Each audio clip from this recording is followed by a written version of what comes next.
Oh,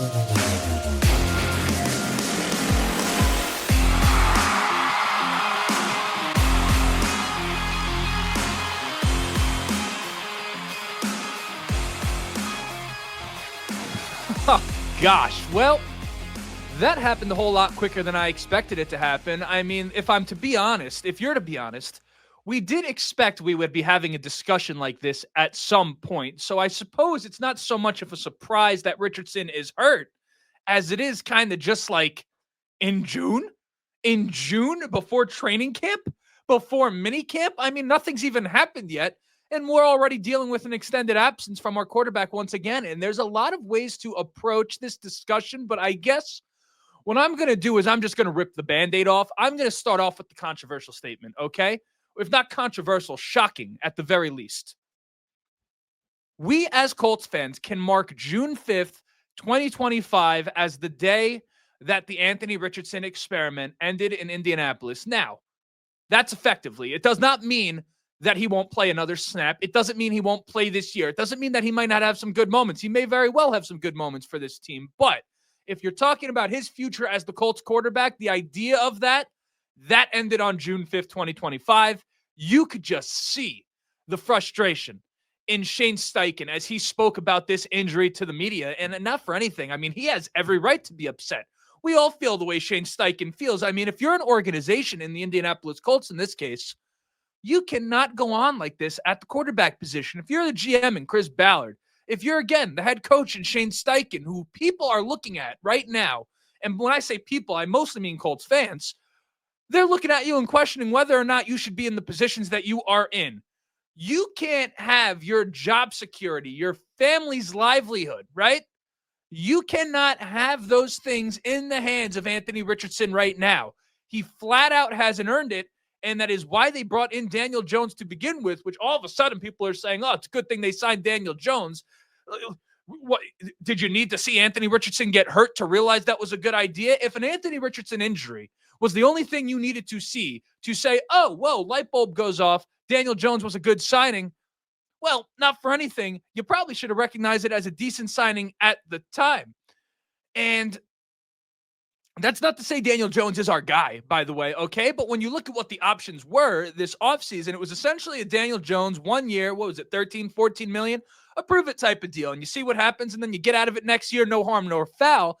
Or you would have gone into a Sam Darnold situation who is kind of a couple years removed from being viewed exactly like a Daniel Jones. But you would have had to give him a multi-year, $40+ million deal, one that you're much more stuck in than, let's say, what you got here with Daniel Jones. I think overall, a relatively calculated risk, about as good of a move as this team could have made, given the pieces that were on the chessboard. I mean, much like you, I would have preferred us just trade for fucking Patrick Mahomes, okay? But those were not the options that we had available to us. I mean, Daniel Jones was kind of one of the better free agent quarterbacks out there. But really, that's kind of besides the point, because we got to talk about Richardson, because the reality of the situation that the Colts were coming into this offseason. Well, actually, but hold on. Before I get too deep down the rabbit hole, you know what it is. I got to introduce the show. I'm sorry. My name is Justin. This right here is the Riding the Bench Colts podcast. As always, ask anyone watching and enjoying the show, go ahead, shoot a like. It's going to help me get out to as many Colts fans as humanly possible. Of course, subscribe if you want to be a part of the journey. We're on our way to 4,000 subscribers over here on the YouTube channel. We want to get there by the start of next season. So if you keep coming back, enjoying the show, or perhaps today's your first time here and you're enjoying what you're hearing, or you're just a sorry fuck like me who continues to put their emotions, their emotional security in the success of this team. If you're someone like me, well, then perhaps you might want to subscribe as well, but no worries. You don't have to do it today. I'm going to be covering this team for, a really, really, really long time. I can't picture a time in my life where I won't be doing this. Of course, audio listeners, leave a five-star review. Let the people know how much you're enjoying the show, but most importantly, be civil in the comments section. You don't know what the person on the other end of the keyboard is going through today. We're all in a mourning process right now, so emotions are running high. Everyone's sharing their opinions, and that's totally okay, but we want to elevate the level of discussion around here. We don't want people to feel like they're going to be insulted for sharing their viewpoints that you disagree with. If you want to do that, you can go somewhere else. There's plenty of spaces online to do that type of thing. This right here, not going to be one of them. Like, that's just not how I run it. But enough of that shit. Back into what it is that we're talking about, which is just the fucking miserable situation that we're in. And it's the reality of the situation the Colts were in coming into this offseason with Anthony Richardson, because even without the questions about his availability, which were blatantly obvious, right? Even before the setback of this shoulder injury, you have a quarterback, okay? Let me lay this out as simple as I know how to do it. You have a quarterback whose job it is to throw the football, that you are not sure can throw the football consistently enough to be a starting quarterback in this league. On top of that, so it seems, you now have a quarterback who, once again, may I say it again, whose job it is to throw the football, who simply will hurt his shoulder if he throws it too much, or so it seems. No pads, no contact. Your quarterback flat out threw the ball too many times, and he's hurt his shoulder after missing half the games in his career up to this point. Mind you, as many of us know, a previously surgically repaired shoulder, the one that ultimately ended his rookie campaign for the Indianapolis Colts. Now, keep in mind, the strength of Anthony Richardson's game, what really makes his upside so immense, of course, is the power that he has in that arm, which you would think the more that shoulder deteriorates, the more that diminishes just a little bit. But the strength of his game that really gets everyone excited is the ability to run and the power that he has and really putting his shoulder down and running through defensive backs. So what was probably a 5 to 10% chance of him becoming your guy at quarterback this season and moving forward, really proving this season, let me reword that. He had about a 5 to 10% chance this season of proving that he was going to be the guy for the Indianapolis Colts. That 5 to 10% in my eyes has diminished down to a 1 to 3% chance at most, if you're asking me. And there's really no amount of optimism within reason that can lead you to a conclusion other than something similar to what it is that I just said. And that isn't an indictment, by the way, on Anthony Richardson's character. It's not that we're not rooting for him to get it done. I like him as much as the next guy. He's a good dude. I like the talent that he possesses. I mean, I hear him in interviews. I like everything about him as a person. But we're talking about his ability to be the quarterback of the Indianapolis Colts. That's not a job that you just give to a good guy, okay? That has to come with a level of production and reliability. And to say it looks unlikely that we're going to get those things out of Anthony Richardson would really be a massive understatement at this point. Like, I think unlikely would almost be the optimistic thing to say, given it was already unlikely coming into the season, okay? And I'm a glass half full type of guy, more so than maybe any other person in Colts media. But let's just take the anecdotal numbers I gave you, okay? What did I say? I said a 1 to 3% chance that he becomes the Colts franchise quarterback. Some of you may say that and say, I'm clinging on to that. You're telling me there's a chance.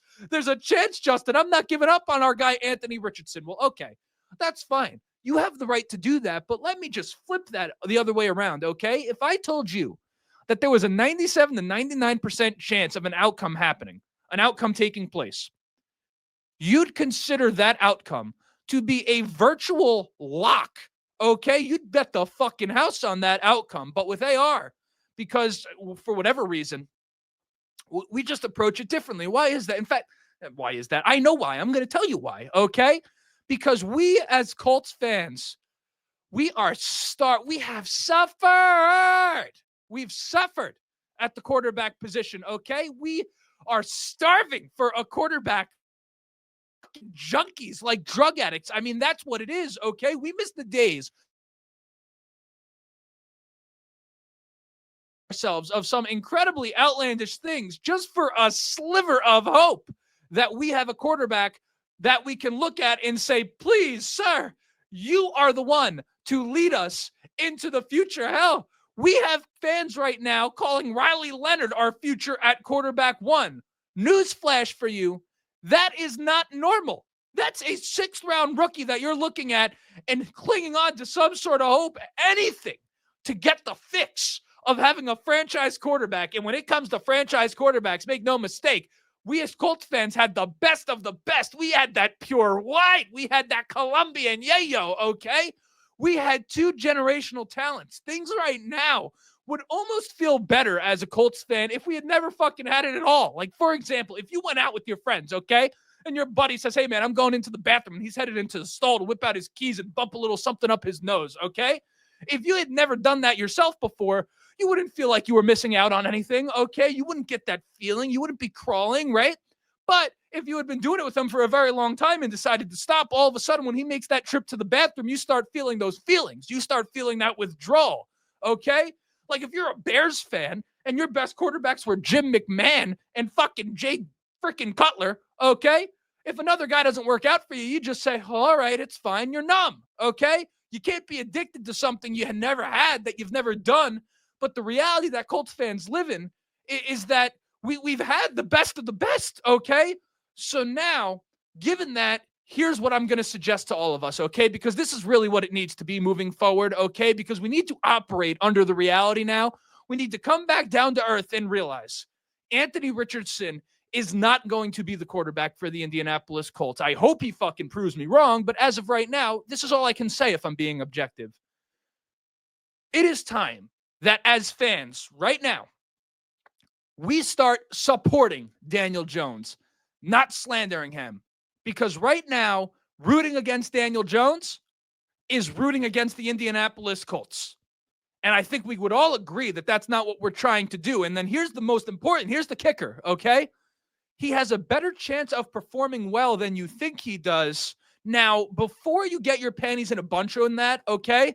And trust me, by the way, as I continue this discussion, I know that there's a very strong chance that tragedy awaits the Indianapolis Colts this season, okay? When you're dealing with this at quarterback, it's tough for any roster to overcome, okay? It just is.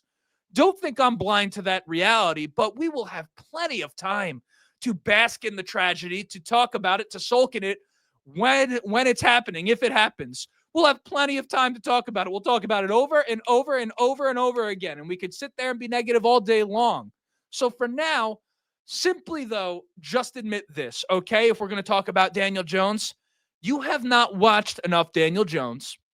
You don't know enough about the Giants to have a real solid opinion that you should feel confident in, or at least one that you have formed based off of information you've gathered on the situation. You likely, to some degree, believe what someone else has told you about Daniel Jones, and thus you feel the way that you do. Now, if you could admit that part of things, perhaps I can bring you down a path of potential promise with Daniel Jones, something to try to just scratch that itch that you have for competent quarterback play here in Indianapolis, because his problems at quarterback are not what you think they are. Everyone talks about the dink and dunk game for not Anthony Richardson. Lord knows we don't talk. We wish we would talk about that for Anthony Richardson. There's many things we wish we'd talk about for Anthony Richardson. But for Daniel Jones, everyone talks about this idea of a dink and dunk game managing quarterback, and they think it's because he doesn't have an arm. They're missing the mark. Okay, and lucky for you, you're here listening to this. You're going to learn the truth about Daniel Jones, okay? And the problem he really has, which the good news in that problem is it's not his talent, it's not his arm, okay? He has a problem that the Colts can fix. So, to even make this point, and I know I've already lost some of you because, like, there's just a certain amount of people that won't listen to this type of thing, right? Like, they're just going to be like, he's fucking talking good about Daniel Jones. Who the fuck is this guy? Well, then fine. Okay. I can't convince you, but for those of you who are here with me, let's continue. I don't want to get into a detailed history lesson of the New York Giants. Okay. It's really not interesting. And it's really not even like the entire point, but what I can do is condense it, which is simply, he started off strong. Times got tough. The organization failed to build an offense, right, that could develop a quarterback. Then the fan base turned on him. And as they're New Yorkers, and trust me, I would know, I live here. Okay.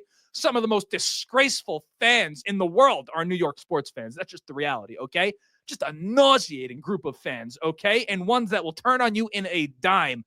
And by the time they brought in a guy in the Giants, in Malik Neighbors, one, they had gotten rid of Saquon Barkley, but two, the damage to Daniel Jones had already been done in terms of his perception amongst the fan base. That's your history lesson in a vacuum, okay? But it all leads to what the problem is for Daniel Jones, which, again, as I said, is not talent. People are going to tell you it's talent. They haven't watched Daniel Jones play. I'm telling you, they haven't. I have. I'm telling you what it is. It's never been talent. In fact, the reason Daniel Jones, who went to Duke and really didn't do much winning there at all, getting drafted as high as he did, despite being that guy, was strictly because of talent, okay? I need you to go back, even if it means pausing this video. Watch the Daniel Jones press conference after getting cut by the New York Giants. It will make the case I'm making right now. This was a man in Daniel Jones that was beaten down, battered, and bruised by the city of New York and the New York Giants media. They do what they do to so many of their own, which in large part is why the Giants and the Jets both perpetually suck if they don't have a Manning on the team. They hyped him up prematurely. They turned on him. They chewed him up and they spit him out. And what he lost in that process was the most important thing a quarterback can have in this league, other than the ability to throw, of course, which Daniel Jones does have. He lost his confidence. As a quarterback, when your confidence is gone, it shows up in really a whole lot of different ways, one of which is your willingness to take chances, your willingness to make mistakes, which in turn will result in you not pushing the action, not throwing the ball downfield. Daniel Jones' air yards per attempt have gotten worse and worse as his time has gone on with the New York Giants. And what I'm not going to sit here and make the case that this guy is a deep ball specialist, but what I'm saying is he can throw the deep ball, okay? The issue is a confidence issue, not an ability to make the throw issue, okay? That's what I'm proposing to you, is that what we've seen, the deterioration of Daniel Jones, because trust me, he was worse last year than he was 3 years ago. Like, that's just the reality. And you don't get worse at football by playing it unless you're a quarterback that has lost their confidence. If you're a quarterback that is damaged goods. And that's ultimately what the Colts have in Daniel Jones. But if you've watched him, you would know he can make every throw in the book, but he has to be feeling it, okay? Now, here's my thing. If you're a Colts fan, if you're Shane Steichen, and you could get behind a Gardner Minshew, and you can get what you got out of Gardner Minshew, if you could go 9-8 with him, if you could get Gardner Minshew to move this offense consistently with less talent than it has now, you most certainly can do the same thing with Daniel Jones. It doesn't mean it's going to happen.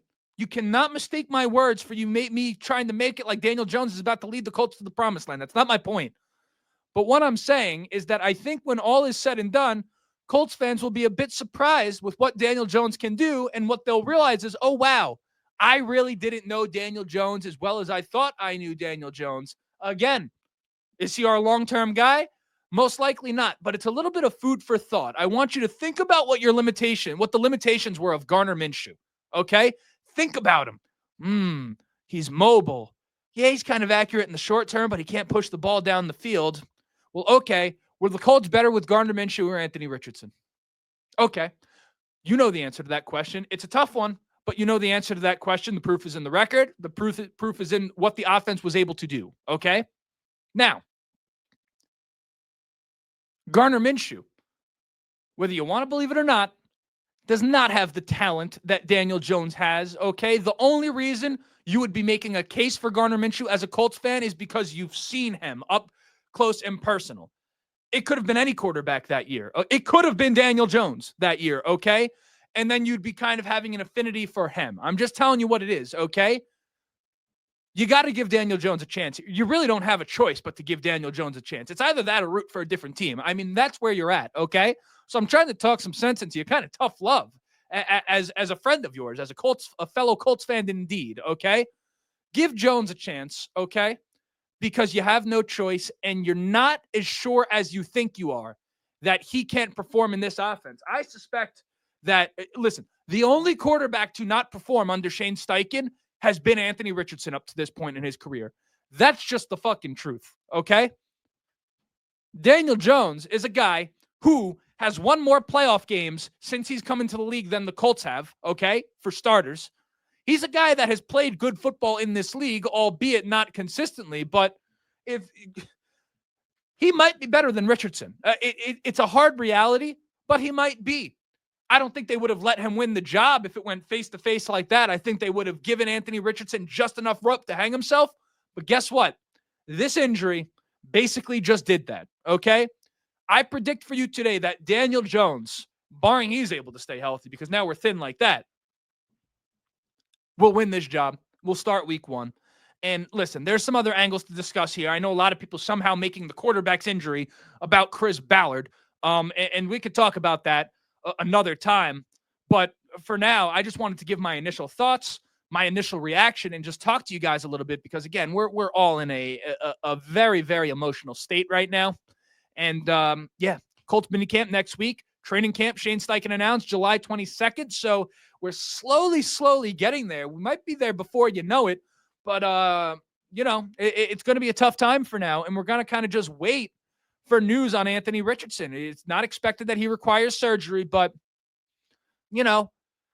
quarterback, shoulder, recurring shoulder injury. They're not sure when he's coming back. We've sort of seen this before, so I want to reserve my judgments. But until next time, my name is Justin. This right here was the Riding the Bench Colts podcast, and as always, go Colts.